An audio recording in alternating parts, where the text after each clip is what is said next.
How's it going, everyone? It's another day of playing Final Fantasy VII Rebirth, and I'm trying to show you guys how to get to the last Phoenix Shrine.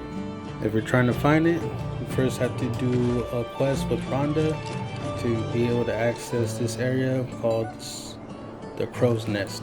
Once at the Crow's Nest, you gotta head down south to the second entrance.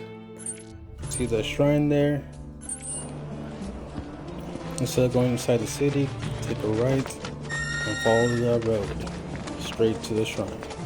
I hope this good help. Give me a like and a follow. Please subscribe. Have a good day.